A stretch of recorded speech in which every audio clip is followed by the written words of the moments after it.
On savait qu'on devait gagner, il n'y avait pas d'autre choix, d'autres situations.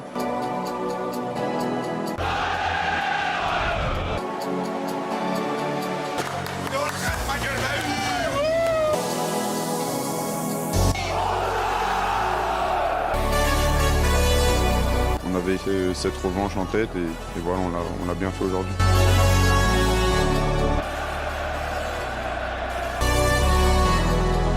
Yo les gars, j'espère que tout le monde va bien. En tout cas, moi ça va nickel. Comment aborder une trêve internationale à l'aise? Voilà, c'est exactement ce qui se passe en ce moment. Là, on est serein pendant 2 semaines. On s'est régalé dimanche soir. La voix a eu le temps de revenir. Si t'as cliqué sur la vidéo, c'est pas pour rien. C'est parce qu'aujourd'hui, on va se faire le film d'un match que t'attends forcément.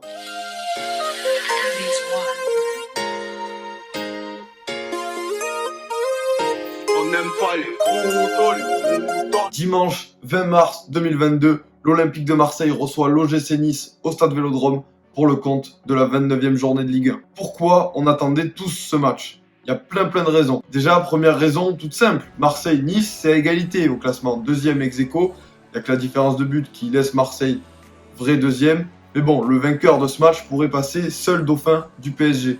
Le deuxième point, c'est que l'OM, ça traverse une période un petit peu trouble. Un gros coup de moins bien, montée des supporters un petit peu au créneau, l'OM qui se remet à gagner, qui gagne à Brest, qui se qualifie contre Bâle, 2 victoires d'affilée, et ils veulent faire une 3e. En plus, à domicile, ça fait très longtemps que ça n'a pas gagné, c'était contre Angers la dernière fois.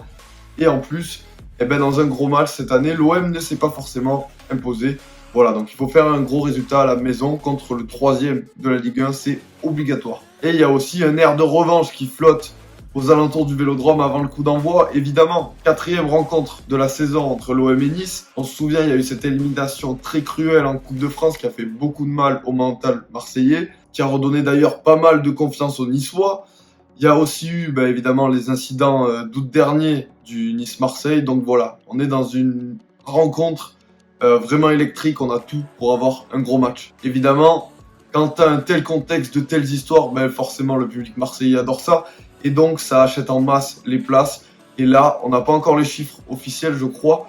Mais on parle presque du record du Vélodrome où il a peut-être été battu. Voilà, c'est juste ça. Mais on est à plus de 64 000 personnes, ce qui est juste dingue. Maintenant que le contexte est préparé, les Aiglons viennent d'arriver au Vélodrome. On va pouvoir entrer ensemble dans le volcan.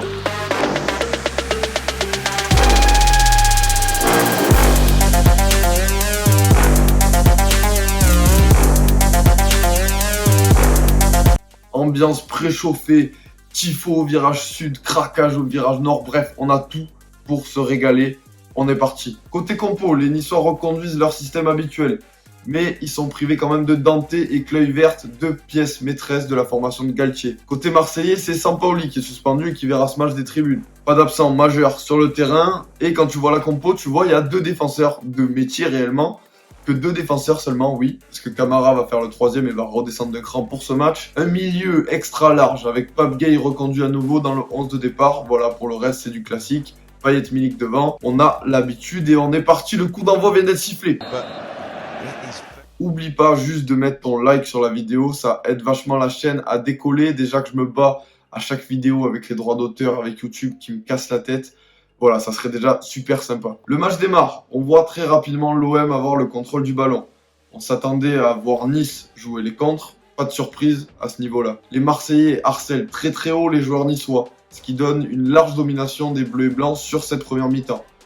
Le bloc niçois est très bas. L'OM a presque 80% de possession après une vingtaine de minutes. Mais c'est très compliqué de trouver des failles dans cette défense très compacte. Et c'est là un petit peu qu'est le débat. Je pense pas que Nice et fait exprès de défendre aussi bas. Je pense que c'est l'OM qui les a bien gênés. Chose que Nice avait fait volontairement par contre en Coupe de France quand ils avaient gagné contre Paris. Ça avait pas mal fait parler. Et là, je pense que c'est plutôt Sampaoli qui a bien cerné un petit peu le jeu de Nice. Et sur cette première mi-temps, en rajoutant un milieu en plus, ils sont allés harceler très haut pour les empêcher de sortir. Et pour ce faire, ils les ont pas forcément attendus. Ils ont coupé les premières relances. Et c'était plutôt impressionnant, je trouve. Grosse intensité de la part des Marseillais, très intéressant sur cette première mi-temps. La première occasion, elle arrive qu'à la 26e minute, quand Payet dépose le ballon sur la tête de Saliba. Benitez est averti. Et un peu contre le cours du jeu, Nice va avoir une occasion sur un contre justement. et on n'est pas loin de l'ouverture du score du petit néerlandais Stengs. À part cette occasion, c'est l'OM qui a véritablement le pied sur le ballon toute la première mi-temps. Payet cessé de loin, on se rapproche du cadre. 44e minute, appui sur Guendouzi qui remet à Under qui va trouver Payet à l'entrée de la surface. Il lui remet en une touche, Todibo arrive lancé et fauche l'international turc. Penalty. Au ralenti, il y a faute. Under très intelligent, mais juste ce petit coup sur le ballon juste avant d'être percuté par Todibo. Milik à la balle du 1-0. Milik face à Benitez, Marseille-Nice pour la course d'élan de Milik. Ça va au fond, le contre-pied parfait.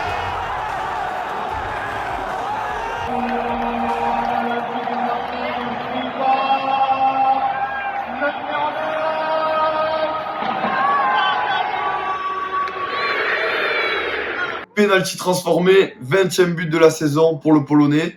C'est pas mal, c'est déjà pas mal. Quand c'est qu'il va rater un penalty? Vraiment, j'ai rarement vu un mec, mais en tout cas l'OM, voilà, ça rate les penaltys de temps en temps quand même. Lui, il les met tous. Je me dis, il y a bien un moment, il va en rater un, ça va être au pire moment. Je pensais que ça serait là. Non, aucun problème. Il marque tous ses penaltys. Mais écoutez, mais pourquoi pas? Voilà, le stade explose littéralement. Il y a des fumigènes un petit peu partout. Bref, 1-0 mi-temps, grosse première période des Marseillais, grosse intensité sur le match. Nice, un petit peu en dessous de ce qu'on espérait. Voilà, ils vont forcément changer quelque chose à la mi-temps parce qu'ils ne peuvent pas continuer comme ça. Ils sont menés, ils vont devoir revenir. Donc on s'attend à les voir plus haut en deuxième mi-temps. Coucou toi! Comment tu vas? Ça va bien? Et à la reprise, Nice, effectivement, remonte d'un cran, rentre plus dans les duels et le match commence à s'équilibrer un petit peu. L'OM se crée quand même une très belle occasion, frappe de Gueye, puis piqué de Milik, sorti in extremis par Todibo.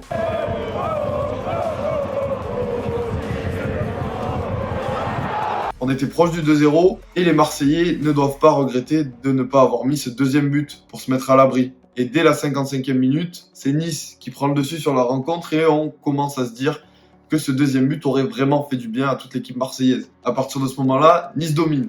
La fatigue du match de jeudi se fait sûrement ressentir dans les organismes de l'OM. Nice commence à amener beaucoup de dangers sur les cages de Paul Lopez. Occasion pour Stengs, but de Delors refusé pour hors-jeu. Arrêt monstrueux après de Paul Lopez dans les pieds de Delors une nouvelle fois. L'OM est proche de céder. Le temps passe et arrive ce fait de jeu qui a aussi beaucoup fait parler. Delors est percuté par Saliba dans la surface alors qu'un ballon arrivait. Les deux tombent, l'arbitre décide de ne pas siffler penalty, pour lui il n'y a pas faute. Et cette décision, elle va rendre fou les Niçois. On nous a dit qu'il y avait eu un check de la VAR très très rapide. Et voilà, ça va pas passer du côté de Nice qui va s'en plaindre un petit peu à la fin de la rencontre. Ça se serait sifflé, ça aurait sûrement pas été un scandale. Mais je trouve que si ça se siffle pas, c'est pas un scandale non plus. Après, la VAR, c'est tellement un outil merveilleux, on en entend tellement des bonnes choses sur cette VAR que personne n'y comprend rien. Et du coup, se plaindre à la VAR, c'est comme si ça sert à rien, Voilà, au final, c'est l'arbitre qui a pris la décision sur le terrain. Pour une fois que c'est respecté, bon voilà, il faut s'en remettre à ça. Après, polémique, pas polémique, je pense que Nice avait les moyens de faire un résultat sur ce match et que cette décision, certes, a joué parce qu'un penalty, forcément, ça t'avantage, mais qu'ils auraient pu s'en sortir autrement. Voilà, ça a été comme ça. Il n'y a pas d'arbitrage anti-Nice, comme ils ont pu le dire à la fin du match. Bon, mine de rien, on approche quand même de la fin du match. L'OM tente quelques coups en contre, mais c'est Nice qui domine et qui oppresse vraiment l'OM. Et pourtant, on ne voit plus d'occasion niçoise depuis quelques minutes. Et alors que Payet et Milik ont cédé leur place, l'OM repart en contre. Camara, Guendouzi, Gerson, Camara, Bakambu, Gerson, ça combine. L'action est magnifique, le ballon circule très très vite. Et Gerson voit l'appel de Bakambu dans la surface. 88e minute. Bakambu, côté gauche, à une touche de balle, avec Gerson qui va retrouver Bakambu. La tête de Bakambu. Et 2-0 pour l'Olympique de Marseille. L'entrée de Bakambu. Coaching gagnant de la part de Sampaoli. Mais quel mouvement à 3, à 4 sur le centre. Et la tête de Bakambu croisée sur laquelle Benitez ne peut rien faire. Explosion dans le stade, 2-0, but de Bakambu, buteur pour son 100e match en Ligue 1, le stade explose, l'OM est deuxième de Ligue 1, seul dauphin du PSG. Certes, c'est un peu contre le cours du jeu, mais Nice a laissé passer sa chance, et le stade a poussé, les efforts fournis ont fini par payer. Il faudra parler de l'intensité fournie par l'équipe. Surtout des 5 milieux. Voilà, j'aime bien les appeler comme ça, les 5, parce que jamais tu joues avec 5 milieux de terrain. Ben là, si. Ils font une saison de dingue. Rongier, Camara, Gay, Gerson, Guendouzi, mais c'est monstrueux. Ils mettent une intensité de dingue avec ces 5-là, mais tu peux aller au charbon dans n'importe quel match, ils répondront présent. Que tu gagnes ou pas, voilà, ils donneront tout ce qu'ils ont. Et ça, c'est très très important et c'est un peu l'ADN de cet OM de Sampaoli. Voilà les amis, l'OM s'impose, trêve internationale, on retrouvera nos soldats dans 2 semaines. Comment ça, but pour Nice? But de Lemina à la 92e.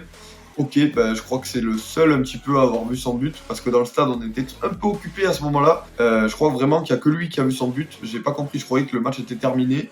Non, but pour Nice, bon ok. Non, je vous mens pas, après quand j'ai compris qu'ils avaient marqué, il restait 1 minute, vraiment c'était pas serein. Si tu prends un but là, ça casse toute la vidéo, ça casse tout ce que tu as construit pendant le match, bref.